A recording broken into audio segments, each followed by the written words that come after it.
My name's Alan, and this is my story. Well, it's more about what happened to me, and what's still happening if I'm honest. It all started last fall when I moved into a new apartment on the edge of town. It was a steal. 5 floors, old brick, rent so cheap I thought I'd hit the jackpot. The place had character, sure, peeling paint, creaky floors, but nothing I couldn't handle, or so I thought. The first night, I was unpacking boxes in my bedroom when I heard it. A knock. Not from the front door, not from a neighbor's place, but from inside the wall by my bed. Tap, tap, tap. Pause. Tap, tap, tap. It was soft, like someone rapping their knuckles on wood, but it had this precision. I froze, waiting for it to stop. It didn't. 3 knocks. Pause. 3 more. Over and over, always at the same spot. I laughed it off at first. Old buildings make noises, right? Pipes, settling beams, whatever. But when I checked the wall, solid drywall, nothing behind it but studs, the sound kept coming. Only at night, only in my bedroom, and only when I was alone. I tried sleeping in the living room one night, and guess what? Silence. No knocks. But the second I went back to my bed, tap, tap, tap. I'm not one to scare easy. I've always been curious, the kind of guy who'd poke around abandoned houses or dig into urban legends for fun. So naturally, I started recording it. I set up my phone, hit record, and waited. The audio was crystal clear. Tap, tap, tap. Pause. Tap, tap, tap. No echo, no distortion, just pure sound, like it was coming from nowhere and everywhere. Listening back gave me chills, not because it was loud, but because it felt intentional, like something was waiting for me to notice. The knocks didn't stop. If anything, they got bolder. I started keeping a log, jotting down times and patterns. For the first week, it was always 3 knocks, always past midnight. But then it changed. One night, it was 4 knocks. The next, 5. Once it went on for 10, slow and deliberate, before pausing and starting over. It was like whatever was making the sound was experimenting, learning how to knock better. I called my landlord, an old woman with a face like crumpled paper. When I mentioned the knocks, her eyes narrowed, and she muttered, "Ignore it, it'll stop." That was it. No explanation, no offer to check the walls. I pressed her, but she just shuffled away, like she'd said too much already. Curiosity got the better of me, so I dug into the building's history. Turns out it was built in the 60s as a small hospital before being converted into apartments. Nothing too weird in the public records. No murders, no scandals. But late one night, I stumbled across an old forum post buried in some obscure corner of the internet.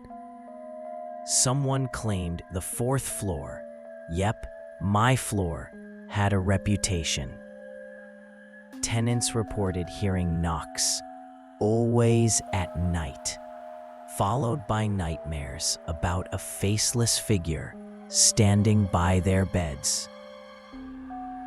The post from years ago, and the account was deleted. I told myself it was just a creepy coincidence, but I couldn't shake the feeling that I'd found something I wasn't supposed to. By now, the knocks were messing with my head. I wasn't sleeping, and when I did, I'd dream of that wall, pulsing like it was alive. I bought better recording gear, microphones, the works, and set them up around my bedroom. The results? Same as before. The knocks only came when I was alone, and they always stopped if I moved too close to the wall. It was like the thing making the noise knew I was listening. About a month in, I snapped. I'd had enough of the knocks, the dreams, the constant feeling of being watched. One night, after another round of tap, tap, tap, I lost it. I got out of bed, marched to the wall, and pounded back. 3 knocks, same rhythm, same force. "Leave me alone," I shouted, half expecting nothing to happen. The knocks stopped. Dead silence. I stood there, heart hammering, thinking I'd finally won. Then, boom! Something slammed against the wall from the other side. So hard my bedside lamp crashed to the floor. I stumbled back, tripping over my own feet, and sat there till dawn, too scared to move. After that, the knocks weren't predictable anymore. They'd come at random, middle of the night, broad daylight, even when I was brushing my teeth.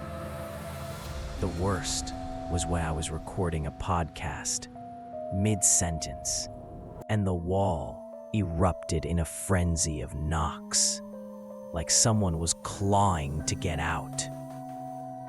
I saved the clip and listened back later. Behind the pounding, there was something else, a faint, garbled whisper, not in any language I recognized. It wasn't human. I knew that much. The dreams got worse, too. The faceless figure wasn't just standing anymore. It was pressed against the wall, hands hammering, leaving cracks that oozed black sludge. I wake up, gasping, checking the wall for damage. It was always fine, but that didn't help. I felt like I was losing my grip. My friend Ellie noticed I was a wreck and offered to let me crash at her place. I refused at first. I needed to figure this out. But one night, as I packed a bag to finally take her up on it, I froze. The wall looked wrong. Not cracked, not damaged, just wrong. Like it was staring back at me.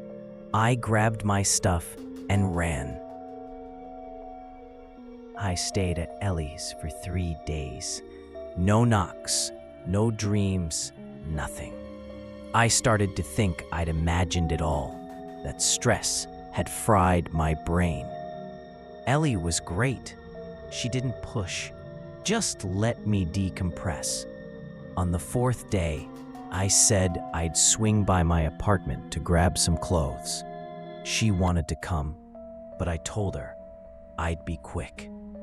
I wasn't scared anymore. I was just tired. That was my mistake. I got to my place around noon. The apartment felt off, too quiet, like the air was holding its breath.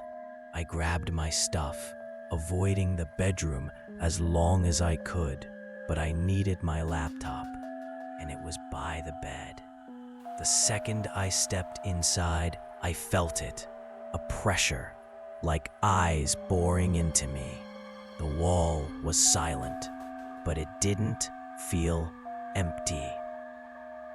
I don't know why I did it. Maybe I was daring it. Maybe I was just done being afraid. I set up my recorder, hit play, and spoke into the mic. "I'm back," I said. "What do you want?" Silence. Then, like a dam breaking, the knocks came. Faster, louder, a storm of sound that shook the room. I laughed, though nothing was funny. "You want in, don't you?" I said, my voice cracking. I raised my fist to knock back, and the wall screamed. Not a sound, not a voice, but a feeling, like nails scraping my brain. Something heavy crashed, and the recording cut off.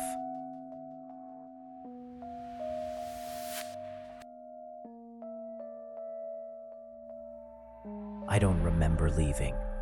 Ellie says she found me in her driveway, staring at nothing, my recorder still clutched in my hand. The police checked my apartment later. My stuff was there, phone, wallet, laptop. But the bedroom wall had a single, thin crack running top to bottom. They called it structural settling. I didn't argue. A week later, an unmarked package showed up at Ellie's. Inside was my SD card, labeled "Last Recording." I haven't played it. I can't. But sometimes, when I'm alone, I hear it in my head. That final second, right before the cut. A voice, low and guttural, saying one word: "Finally." I'm staying with Ellie now. The knocks haven't followed me, but every night I lie awake listening, because deep down I know it's still out there, waiting. So if you hear a knock in the dark, don't answer. Some doors, once you open them, don't close.